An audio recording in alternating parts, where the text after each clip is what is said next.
am, 211. Vamos a estar en la página 211. Y mientras, déjenme. Entonces vamos a estar viendo lo que es el juez exaltado. Yo sé que el título del es un poco diferente.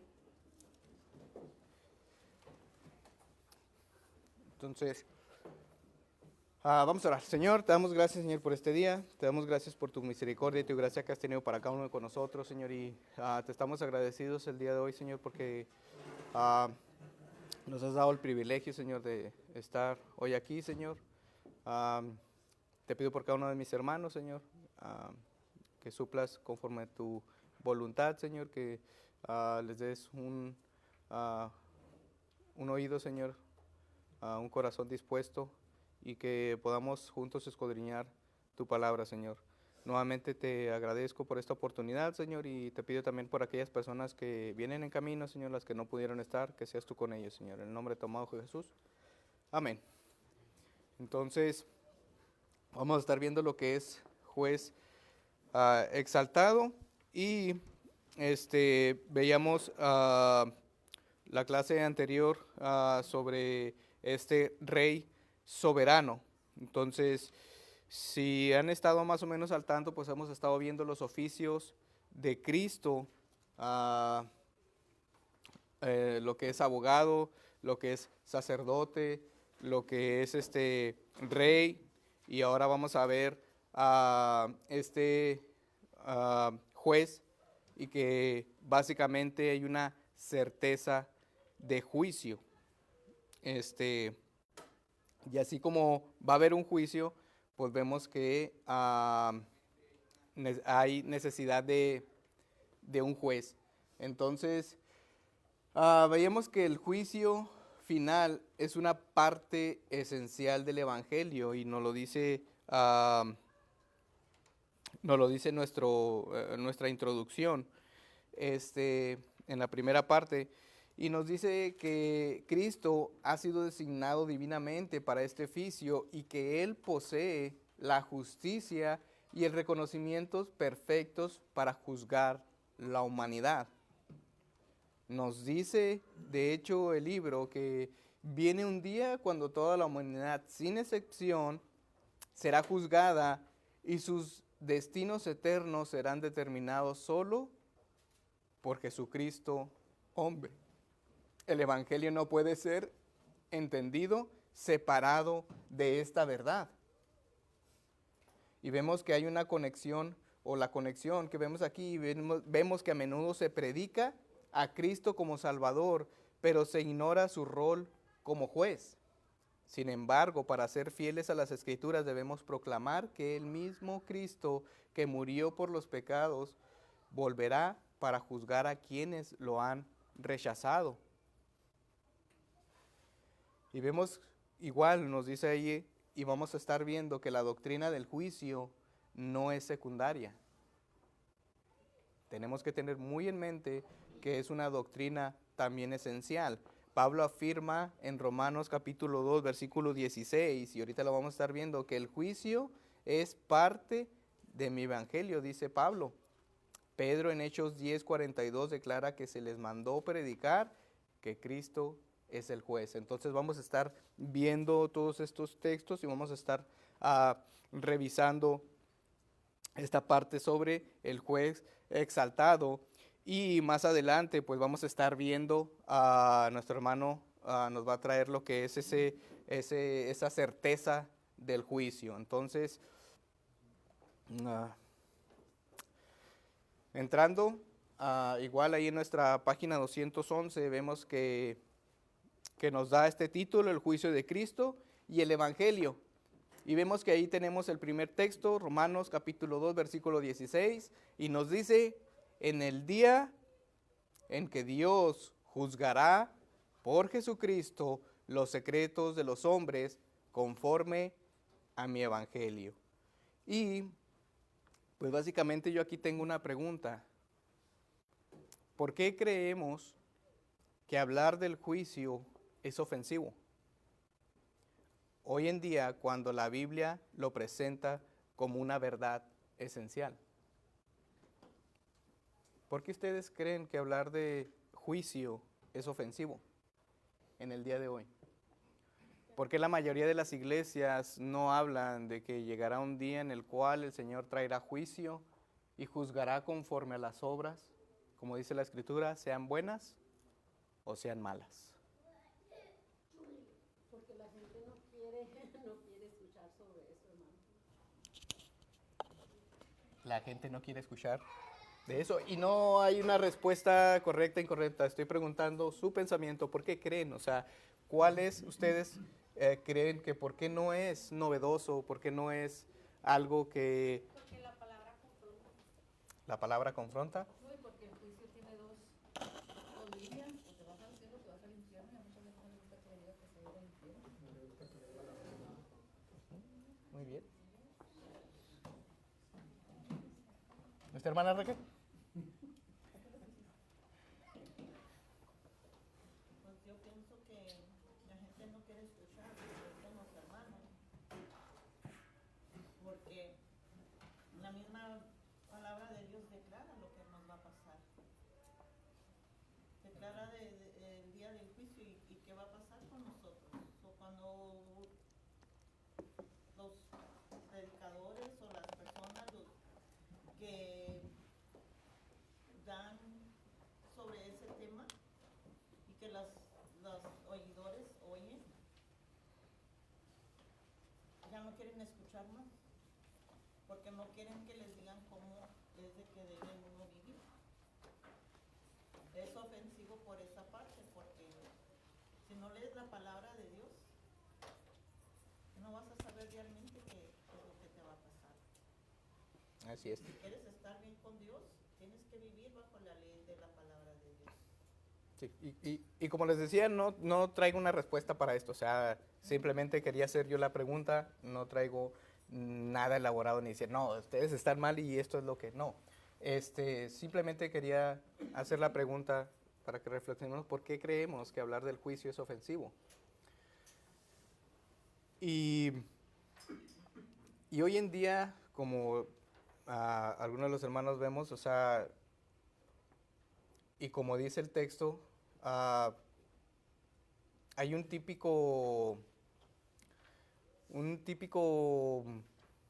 típica respuesta cuando alguien es confrontada y es el típico, es que tú no eres alguien para juzgarme.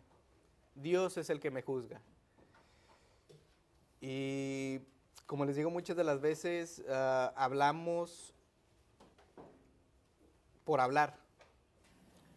Porque si somos conscientes de lo que la Escritura enseña sobre el juicio del Señor, entonces posiblemente el juicio de uno de tus hermanos sea más ligero que el juicio del Señor, porque el juicio del Señor, como vamos a estar viendo, o sea, no es simplemente algo sencillo, sino que el Señor conoce todas las cosas. Entonces, hoy no es algo novedoso hablar sobre el juicio, sobre alguien que va a juzgar.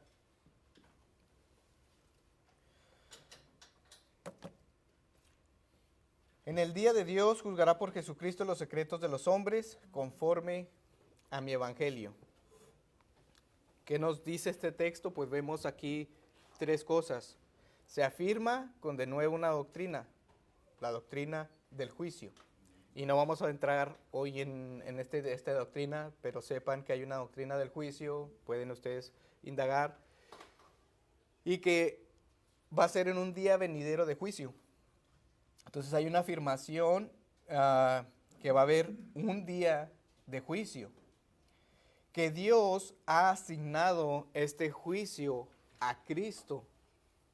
Y como los demás versículos que tenemos nos hablan sobre esto, Juan capítulo 5, 22, y también los vienen más adelante, dice, porque el Padre a nadie juzga, sino que todo el juicio dio ¿a quién? Al Hijo. El 27 de ese mismo capítulo dice, y también le dio autoridad de hacer juicio por cuanto es el Hijo del Hombre. Hechos capítulo 17, 31 dice, por cuanto ha establecido un día en el cual juzgará al mundo con justicia, porque aquel varón a quien designó, dando fe a todos con haberle levantado de los muertos. Y segunda de Corintios capítulo 5 versículo 10 dice, porque es necesario que todos nosotros compadezcamos ante el tribunal de Cristo, para que cada uno reciba según lo que haya hecho mientras estaba en el cuerpo, sea bueno o sea malo. Entonces vemos que Dios ha designado este juicio a Cristo y vemos que también el juicio divino llega hasta lo más íntimo de nuestro ser. El Señor lo escudriña todo, así como dice, por Jesucristo los secretos de los hombres. En el día en que Dios juzgará por Jesucristo los secretos de los hombres conforme a mi evangelio. Para Cristo no hay nada oculto. Cada uno de nosotros tiene secretos. Y aunque usted conozca, por así decir, decimos, no, es que es su íntimo amigo y todo eso, aunque sea quien sea, nadie conoce lo que hacemos encerrado en cuatro paredes. Pero Jesucristo sí sabe qué hacemos estando ahí. Sabe qué pensamos y sabe aún más cuáles son las intenciones, aunque a veces nosotros nos engañamos. Es que lo estoy haciendo con buenas intenciones. El Señor sabe si lo estamos haciendo con buenas o no, o con malas intenciones. Había una persona una vez que el que antes me cortaba el pelo, y platicando con él, me decía, no, y tú no sales a bailes o estas cuestiones. Y yo me quedé así como que, no, sí, es que, dijo, yo voy él es aquí en Midland, dijo, yo voy a Odessa, dijo, porque allá nadie me conoce. Y decía, ok, qué suave. O sea, y muchas de las veces pensamos que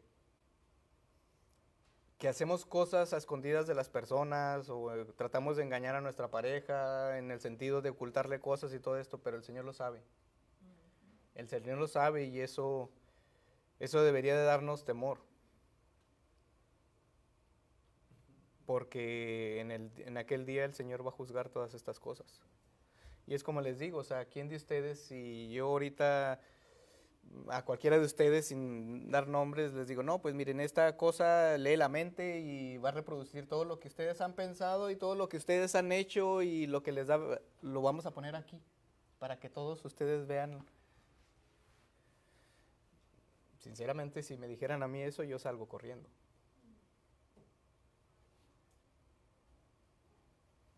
Hay partes de mi vida que me avergüenzan, pensamientos que he tenido. Entonces, y lo más, voy a decirlo así triste de todo, es que el Señor sí lo sabe, que es el que verdaderamente importa. Entonces, ¿a quién le gusta que se le diga eso? No es algo que nos agrade, porque sabemos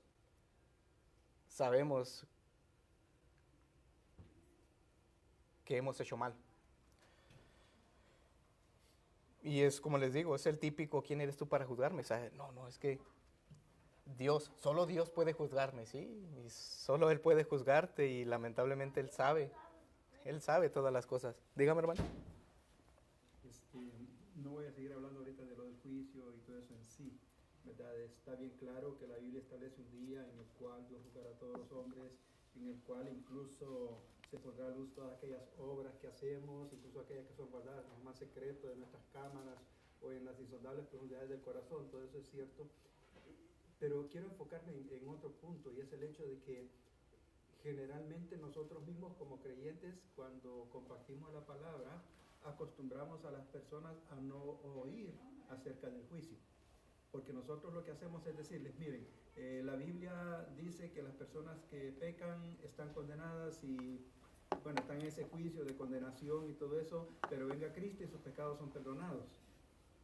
Y limitamos el Evangelio hasta ese punto y no seguimos sosteniendo el hecho de que el juicio juicio divino está presente, y aquí Pablo lo dice, está incluso dentro del Evangelio.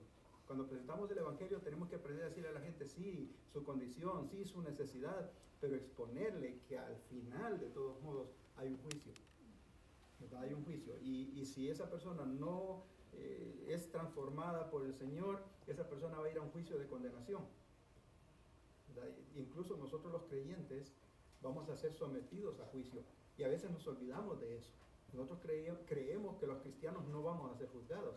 Y la Biblia nos pone bien claro que sí vamos a ser juzgados. Ahora, claro, sabemos de que no tiene que ver para que el Señor me va a juzgar en el final a ver si yo fui digno de la salvación o no. Ninguno de nosotros es digno de la salvación, ¿verdad? Entonces, ese juicio del Señor sobre sus hijos tiene otros propósitos, pero al final lo que quiero recalcar es esto, que el Evangelio establece que hay un día de juicio, y si queremos presentar el Evangelio completo, tenemos que hablar de ese juicio a las personas. Sí, de hecho, más adelante voy a hacer esa connotación, porque de hecho los demás textos nos hablan, y de hecho no los, y los demás hablan juicio y evangelio, o proclamar la palabra y juicio. O sea, son dos aspectos que van ligados, que no son separados. El obispo Taylor, hablando de esto, dice, hay dos grandes días en los que se tramita el destino de todo el mundo. Esta vida es el día del hombre, en el cual el hombre hace lo que le parece y Dios calla. Así como en el banco, cuando usted saca la tarjeta de crédito y usted le da y le da y le da y le da, el banco no le dice nada. El banco ahí está. Y esa cuenta va aumentando. Así el pecado. Usted puede ir sacando a crédito. Va acumulando y va a llegar un día en el que el Señor va a llamar a cuentas. Pero entonces Dios tendrá su día también, el cual Él hablará y nadie responderá. Si hacemos la obra de Dios en nuestro propio día, recibiremos una misericordia infinita en el día del Señor. El versículo 16 dice, mi evangelio, que es lo que habla sobre el evangelio, que como decía nuestro hermano, no solamente hablamos del evangelio, pero también hablamos sobre ese día. Una voz de amor que nos habla ese mismo evangelio, porque hay una, ¿cómo se llama? Cuando hablamos del evangelio, hablamos de que hay amor en el evangelio, porque de tal manera amó Dios al mundo. Porque hay oportunidad en el evangelio, como dice aquí, una voz de certeza, una voz de desafío, porque ¿qué es lo que vamos a hacer cuando nos expongan el evangelio? Una voz de persuasión e invitación, y una voz de decisión y juicio, porque dice que todo aquel que no ha creído ya ha sido condenado. Entonces, como dice nuestro hermano, no podemos separar el juicio del evangelio. No podemos predicar simplemente el evangelio y ahí quedó. Sino que hay más. Si aceptas al Señor, hay recompensa. Si decides negarte y seguir en tu necedad, hay un castigo. Hechos capítulo 10, versículo 42. Y aquí Pedro hablando, y nos mandó que predicásemos al pueblo y testifiquemos que Él es el que Dios ha puesto por juez de vivos y muertos. Nuevamente, ¿qué es lo que predicaban? El evangelio. Pero también Pedro no se queda aquí y dice que ha puesto por juez de vivos y muertos. Entonces vemos que Cristo dio a sus apóstoles un segundo mandamiento de testificar que Jesús es el que Dios ha puesto como juez de los vivos y de los muertos. Es decir, los apóstoles debían advertir al pueblo que Dios ha establecido un día de juicio y ya ha designado a Jesús para que sirva como juez en aquel día, como vimos. Vemos aquí que él encargó que Jesús, el encargo que hizo Jesús a sus discípulos, predicar en su nombre el evangelio. Y vemos que nadie puede escapar del juicio, sino que todos deben compadecer ante Dios. Y esto es significativo porque habiendo entregado a Jesús la responsabilidad de ser juez, Dios está diciendo que Jesús y Él son iguales. Ambos, Dios y Padre, Dios el Hijo juzgará al pueblo en el día de juicio. Y vemos que también esta expresión donde dice vivos y muertos, también puede ser una expresión idiomática significando que es todos. Habla de la universalidad. Tanto grandes como chicos van a ser juzgados, ricos y pobres, sin excepción. Todos van a ser juzgados, todos vamos a ser juzgados. No hay excepciones. Y como vemos, como decía, esta expresión de vivos y muertos pues aplica una universalidad.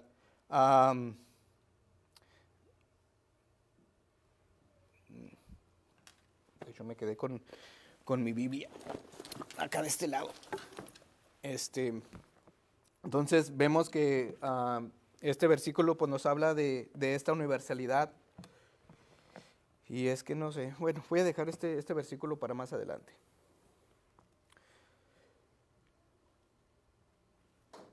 Cambiando a nuestra página 212, en la 212 tenemos segunda de Timoteo, capítulo 4, versículo 1, y nos habla de este subtítulo que nos dice, el juez divinamente nombrado.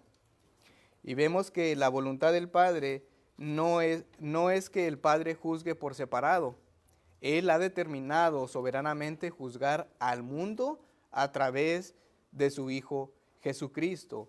Y segunda de Timoteo, capítulo 4, versículo 1, dice, te encarezco delante de Dios y del Señor Jesucristo, que juzgará a los vivos y a los muertos en su manifestación y en su reino. Entonces, ahí a los que tienen en ese inciso esta porción de que hay que rellenar, podemos que es poner juzgará, vivos y muertos.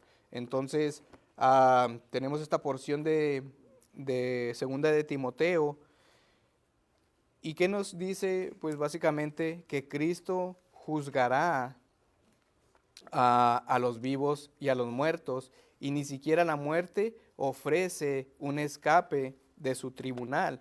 Veíamos cómo nuestro hermano nos hablaba sobre esta misma porción y nos decía que no solamente aquellas personas que van a ser condenadas van a recibir juicio, sino que también nosotros como cristianos vamos a ser juzgados, no para condenación, sino nuestras obras van a ser expuestas. Como dice, hasta aquellas palabras ociosas que hemos dicho. Entonces, vemos esta porción de segunda de Timoteo, y quería ver una porción que nos habla, que también nos habla, y vemos que también es lo mismo que hemos estado hablando. Entonces, Pablo nos dice aquí, y vemos que habla de este juicio, que dice que el Señor Jesucristo juzgará a los vivos y a los muertos en su manifestación. Pero si avanzamos al versículo número 2, les dice a Timoteo y le exhorta que predique la palabra, que inste a tiempo, fuera de tiempo, redarguye, reprende y exhorta. Lo mismo que hemos estado hablando, no podemos separar el juicio de Dios del Evangelio, y no podemos separar el Evangelio del juicio de Dios, de un juicio venidero. Entonces, tenemos esto, o sea, Timoteo debe de predicar la palabra, y con ello también debe de exhortar de juicio a aquellas personas. Y recordemos que estos son esta es la última carta de Pablo a Timoteo, y es esta exhortación que le da Pablo a Timoteo, de que predique la palabra del Señor, y nos hace esta misma aclaración. Avanzando a Juan,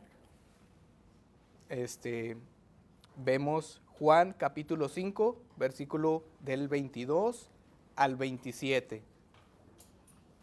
Juan capítulo 5, 22 al 27, y nos dice, porque el Padre a nadie juzga, sino que todo el juicio dio al Hijo, para que todos honren al Hijo como honran al Padre. El que no honra al Hijo, no honra al Padre que le envió. De cierto os digo, el que oye mi palabra y cree al que me envió, tiene vida eterna, y no vendrá condenación, mas ha pasado de muerte a vida. De cierto os digo, viene la hora, y ahora es, cuando los muertos oirán la voz del Hijo de Dios, y los que oyeren, vivirán. Porque como el Padre tiene vida en sí mismo, así también ha dado al Hijo el tener vida en sí mismo, y también le dio autoridad para hacer juicio por cuanto es el Hijo del Hombre. Entonces, en este texto encontramos una gran cantidad de doctrinas sobre Jesucristo, y el pastor en su tiempo estará tocando todos estos puntos. Entonces vemos que Dios le dio esa autoridad a Jesucristo para juzgar. Entonces, ¿qué nos dice? El Padre ha dado todo el juicio al Hijo. ¿Para qué? ¿Cuál es el propósito de eso? Entonces, tenemos ahí y vemos que esta es una declaración sorprendente. El Padre no juzga a nadie, sino que todo el juicio lo ha delegado al Hijo. Y vemos que en el Antiguo Testamento y en el judaísmo, solo Jesús es el juez supremo.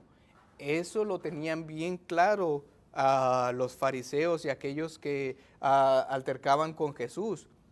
Pero ahora mismo Jesús afirma que la autoridad para juzgar se le ha confiado. Y esto no significa que Dios deja de ser juez supremo, porque según Apocalipsis, y vamos a Apocalipsis capítulo 20, versículo del 11 al 15. Y vi un gran trono blanco y al que estaba sentado en él, de delante del cual huyeron la tierra y el cielo, y no se encontró ningún lugar para ellos. Y vi a los muertos, grandes y pequeños, de pie delante de Dios, y los libros fueron abiertos, y otro libro fue abierto, el cual es el libro de la vida. Y fueron juzgados los muertos por las cosas que estaban escritas en los libros, según sus obras. Y el mar entregó los muertos que había en él, y la muerte y el Hades entregaron los muertos que estaban en ellos, y fueron juzgados cada uno según sus obras. Y la muerte y el Hades fueron lanzados al lago de fuego. Esta es la muerte segunda. El que no se halló escrito en el libro de la vida fue lanzado al lago de fuego. Entonces, vemos aquí a aquel personaje, y vi un gran trono blanco y el que estaba sentado en él, delante del cual huyeron la tierra y los cielos. Entonces, vemos que Dios está sentado en el trono del juicio, así que esto significa que Jesús compadece, o comparte más bien, esta autoridad con su Padre. Y vemos que el propósito principal, que es la palabra Hiná en griego, es que todos honren al Hijo como honran al Padre. Padre e Hijo son iguales en autoridad y por eso merecen igual honor. Entonces, tenemos esto. Entonces, no solo eso, sino que la forma en la que tratan al Hijo es la forma en la que están tratando al Padre. Entonces,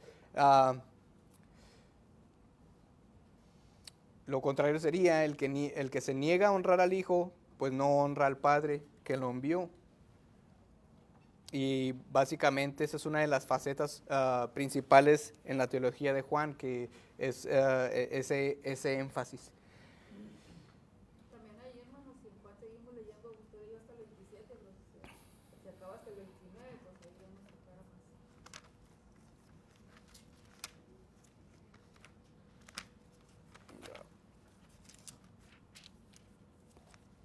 Juan capítulo 5.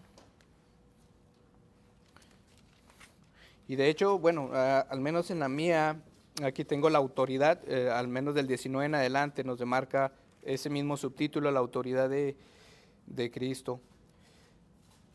Sí, y exactamente, dice, entonces leímos hasta el 27, que también da la autoridad de ejecutar juicio por cuanto es el Hijo del Hombre. No os asombréis de esto, porque va a llegar la hora en que todos los que están en los sepulcros oirán su voz, y los que hicieron lo bueno saldrán a resurrección de vida, mas los que hicieron lo malo a resurrección de condenación. Entonces, gracias, hermana.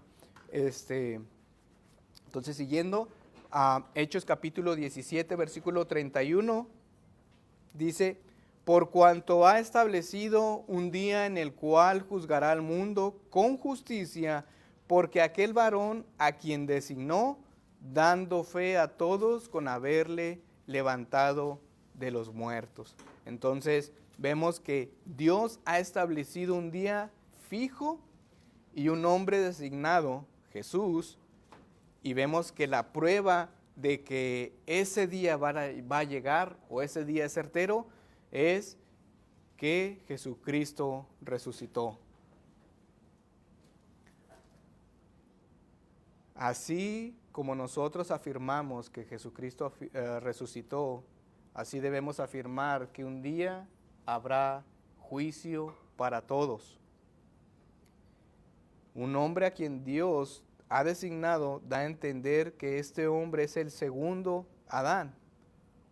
Por un hombre, el primer Adán, Dios hizo a toda la raza humana, y en la presencia de otro hombre, el segundo Adán, toda la humanidad será juzgada.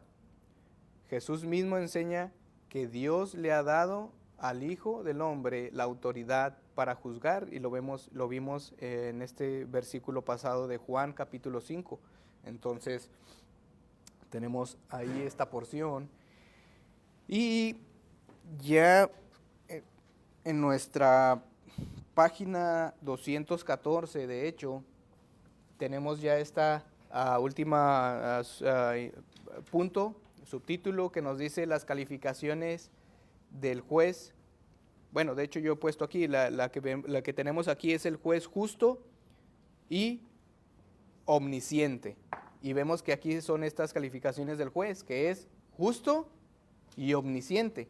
Para que el juicio sea válido, el juez no debe tener fallas morales ni falta de información.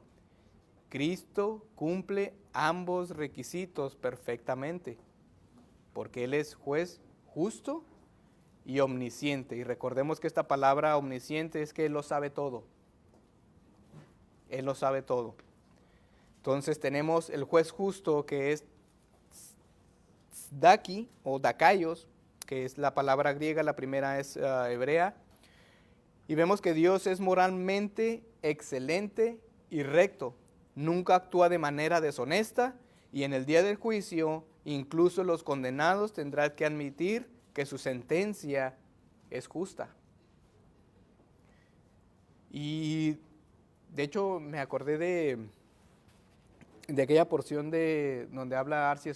Sproul sobre este mismo día de juicio.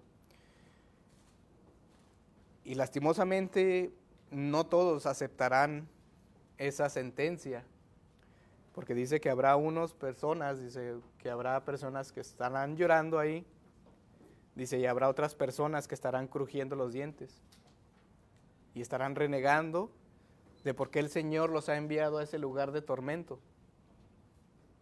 Y él dice, yo voy a ser de esas personas. Si el Señor decide condenarme y decirme, ¿sabes qué? R.C. Sproul, has sido engañado, viviste engañado, eres condenado y vas al infierno, dice, lo más seguro es que yo voy a ser una persona de esas lloronas, yo voy a estar llorando y lamentándome. Dice, pero habrá otras personas que, como dice la Escritura, van a crujir dientes. Y cuando hablamos de esa, cuando la Escritura hace alusión de que crujir dientes es una furia tan tremenda que no sé si les ha pasado, ¿no? Usted, cuando usted está bien enojado, usted aprieta la mandíbula y hace alusión a esta misma condición, a crujir dientes. Entonces,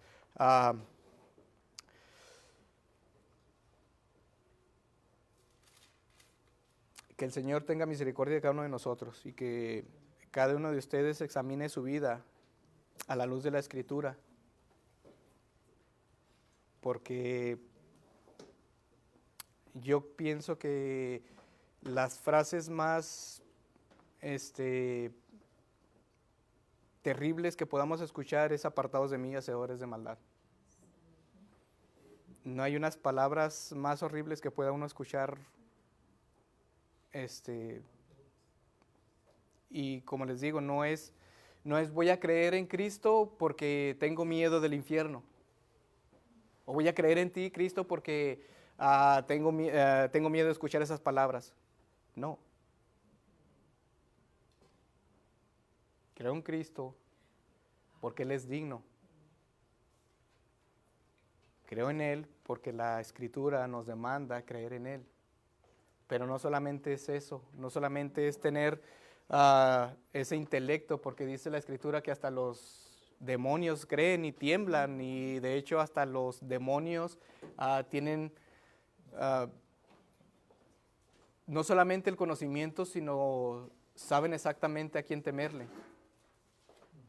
Y muchas de las veces nosotros ni siquiera le tememos al Señor ese temor reverente. No estoy diciendo de ese miedo, porque ese mismo miedo que les comento ahorita de que voy a creer en Jesús porque me voy a ir al infierno.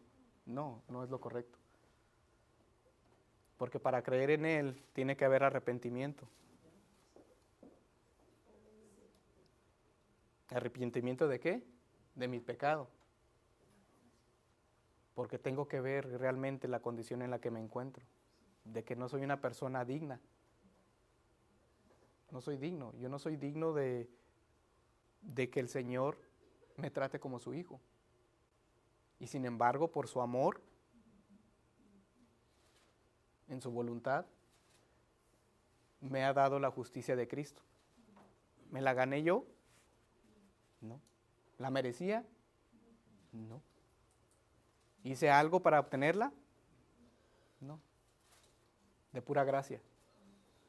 Porque por gracia sois salvos. Yo no tengo nada en que gloriarme el día que llegue con el Señor. Nada. Porque Él lo ha hecho todo. Entonces, en el día de juicio, lo único que haremos es postrarnos delante de Él. Solamente para mencionar, ¿verdad? Que hoy en día hay jueces que juzgan y, por ejemplo, le dicen a esta persona, eres culpable de lo que se te acusa. Y luego los tienen que mandar a otro país, a otro juez, y los juzga y los encuentra que no son culpables. Y aún hasta eso, ¿verdad? En lugar de retenerlos en la cárcel, los dejan libres. Entonces, no hay justicia, no hay justicia. O sea, a veces hacen juicios sin asegurarse de que lo que están haciendo o diciendo es correcto. Gracias. Y de hecho, No se va a valer excusas. y de hecho es lo que iba en eso, bueno, dentro de lo que vemos aquí, vemos que esas son dos características de nuestro Señor, que Él es un juez justo, y como dice aquí, o sea, no, el juez debe de tener, no debe de tener fallas morales, y también no debe tener falta de información, y estas son dos condiciones que Jesucristo tiene. Él tiene toda la información necesaria para emitir ese juicio, Él conoce todas las cosas, y de hecho voy a tocar esa cuestión de los jueces. Dígame, hermano. Allá no va a ser como en los juicios ahora en las cortes, que se quedó libre porque cometieron errores en technicalidades. Sí. Sí, y es muy común porque lastimosa a veces la justicia pues tiene deficiencias, algo que nuestro Señor no tiene. Entonces, vemos que en estos dos versículos, tanto Hechos capítulo 3, versículo 14 y segunda de Timoteo 4, 8, vemos que en la primera porción, o ahí tenemos entre el 2.14 y el 2.15, tenemos estos dos incisos y vemos que se le llama el santo y el justo, y en 2 de Timoteo se le llama juez justo, que son estos términos. Y vemos que, primero en Hechos capítulo 3, versículo 14 dice, mas vosotros negasteis al santo y al justo y pedisteis que os diera un homicida. Entonces vemos que el único santo y justo que alguna vez vivió en el planeta Tierra es Jesucristo. La única persona justa en el universo la condenamos a muerte. Y digo la condenamos porque nuestros pecados llevaron a todo esto. Por causa de mis pecados tuvo que venir Cristo a morir en una cruz. Entonces vemos que estos no solo son títulos, sino designaciones, y en realidad consideran a Jesús como el Dios justo y santo, el santo. Y vemos que también Isaías 1:4, 5:19, 10:20 nos hablan de estas designaciones de Dios como santo. Y el justo lo tenemos también como en versículos como Salmos 129:4, Hechos 7:52, Hechos 22:14. Entonces tenemos varios versículos que apoyan y afirman esto. De igual forma, segunda de Timoteo capítulo 4 versículo 8 dice, por lo demás me está guardada la corona de justicia, la cual me dará el Señor juez justo en aquel día, y no solo a mí, sino también a todos los que aman su venida. Vemos que Él atribuye justamente lo que tiene que retribuir. Jesús va a dar exactamente lo que merecemos a cada uno de nosotros. Entonces, y esto, como dicen nuestros hermanos, o sea, vemos que aquí hay un claro contraste con el juez del mundo, que muchas de las veces pues vemos que hay injusticia por parte de los jueces que tenemos, ya sea por deficiencia, ya sea por imparcialidad o por otras cuestiones, pero pues muchas veces tenemos o nos quejamos del sistema de justicia. De igual forma, todo cristiano está obligado a orar por aquellas personas, por aquellas instituciones, porque le dice la Escritura que el Señor los ha designado o Él los ha puesto. Así que los jueces que tenemos, el presidente que tenemos, el sistema legislativo que tenemos, lo ha puesto el Señor. Así que si de cierta forma renegamos de ellos, estamos renegando en cierta forma del Señor. Es nuestra obligación orar por aquellas personas que administran la justicia, que el Señor les dé sabiduría, porque de fin de cuentas también van a ser juzgados por aquellas cosas que ellos hacen. ¿Y de quién le pertenece el juicio? Al Señor. Dice el Señor, mía es la venganza. Y no estamos hablando de que hay que pero o sea, el Señor es el que va a dar conforme Él, su voluntad. Entonces, ¿qué tenemos? Una garantía. ¿De qué? De que el Señor juzgará al mundo con justicia. Ese es un hecho y es una garantía. Hechos capítulo 17 otra vez, por cuanto ha establecido un día en el cual juzgará al mundo con justicia, porque aquel varón a quien designó, dando fe a todos con haberle levantado de los muertos. Tenemos una garantía de que el Señor juzgará con justicia. Y también tenemos el otro punto. Ya en nuestra página 2.15, y de hecho se me hace que es 2.16, si no, 2.15. Tenemos juez omnisciente, Y vemos que bueno, no viene en su libro específicamente, pero dice que esto, cuando hablamos de un omnisciente, de este juez omnisciente, posee todo conocimiento, pasado, presente y futuro, de manera inmediata, simultánea y exclusiva. Nada está oculto de él. Y cuando hablo de que él sabe el pasado, el presente y el futuro, no estoy hablando de estas cuestiones como los adivinos de que, oye, revélame el futuro. Es que no. El Señor sabe el futuro porque el Señor ya ha determinado todo. Él sabe el fin. Y de hecho nosotros también sabemos cómo va a terminar todo el asunto. ¿Por qué? Porque está aquí. Ya sabemos. No necesitamos ir con nadie más a que nos digan qué es lo que va a suceder y cuál es. Ya sabemos. Entonces, Apocalipsis capítulo 2, versículo 23. Y a sus hijos heriré de muerte, y todas las iglesias sabrán que yo soy el que escudriña la mente y el corazón, y os daré a cada uno según vuestras obras. El Señor escudriña la mente y el corazón, y nos va a dar justicia según nuestras obras. Él es el que escudriña la mente y el corazón. La frase ofrece una confirmación de la deidad de Cristo, ya que se utiliza en el Antiguo Testamento en referencia a Dios, como ya hemos visto.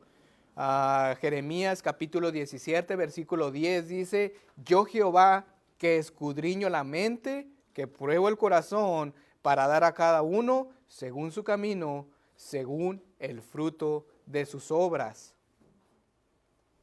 Y esta misma designación que está diciendo, yo Jehová. Y aquí nos dice que Jesucristo escudriña la mente y el corazón. Entonces, tengamos muy en mente eso. Primera de Corintios capítulo 4, versículo 4 y 5 nos dice, porque aunque de nada tengo mala conciencia, no por eso soy justificado, pero el que me juzga es el Señor.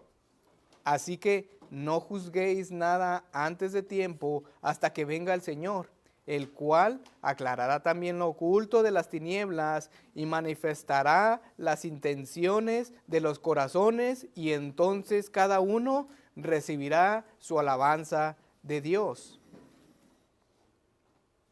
Entonces, tenemos aquí que los humanos son incapaces de emitir juicios definitivos. Solo Dios sacará a la luz los secretos de las tinieblas y revelará los motivos del corazón. Porque muchas de las veces nosotros somos imparciales o prejuiciosos. Juzgamos a las personas en base a nuestros prejuicios, a según cómo nos trató, o a según cómo el gesto que me hizo, o a según porque no me hizo un favor y todas estas cuestiones. Por eso nosotros emitimos malos juicios. Pero como hemos visto, el Señor escudriña a lo más profundo de nuestro ser. Él conoce todas las cosas, Él conoce nuestras intenciones. Entonces,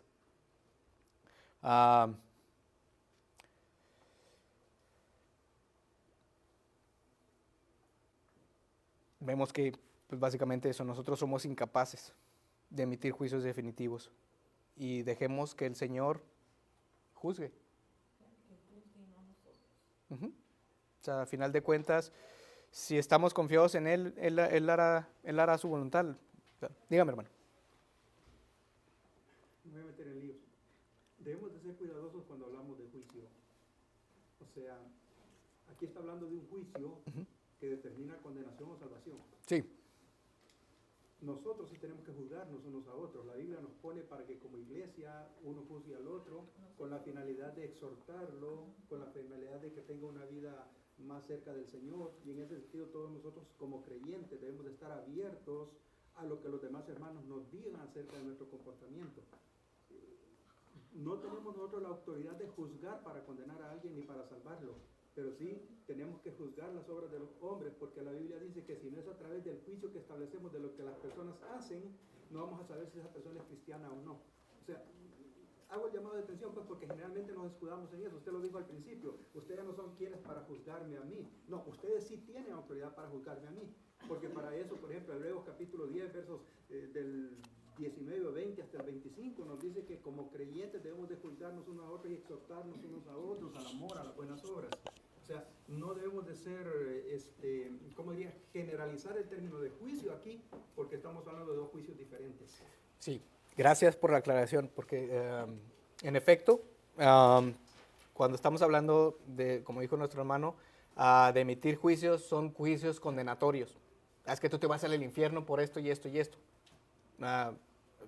Ciertas cosas, pero como nuestro hermano nos recalca, la Biblia nos exhorta y de hecho es parte de la comunión entre los hermanos, que si yo estoy en pecado y si mi hermano me ve en esa condición, es menester de él como hermano decirme, ¿sabes qué? Estás actuando de mala manera, necesitas comportarte, o qué es lo que está pasando contigo. Entonces, volvemos a lo mismo, lastimosamente a ninguno de nosotros nos gusta que nos llamen la atención, pero es parte del cristianismo, es parte de la comunidad eclesial. Dígame, hermano. Que el Señor tenga misericordia de mí, porque yo he proferido juicio contra algunas personas y después o sea, no he sido capaz de retenerlos para que juntos reconozcamos la diferencia entre el error y el pecado. O sea, si yo cometí ese error, no fui capaz, ¿verdad?, de darle la oportunidad, nomás lo juzgué y ya no está entre nosotros, ¿verdad? No tuvimos la precaución de ir a buscarlo, de alentarlo, de animarlo, de exhortarlo, ¿verdad? Y gloria al Señor, ¿verdad? Porque a nosotros cuando nos hemos utilizado, viene la exhortación y viene la enseñanza, viene la oportunidad y el privilegio de repetir. Así es. Entonces, tengamos en claro de que hay una certeza de que un día el Señor vendrá a juzgar. Si somos aprobados o si somos reprobados. Y aún estando aprobados, el Señor va a juzgar nuestras obras conforme hayamos hecho en esta vida. Que el Señor les bendiga. Estamos despedidos y gracias, hermanos.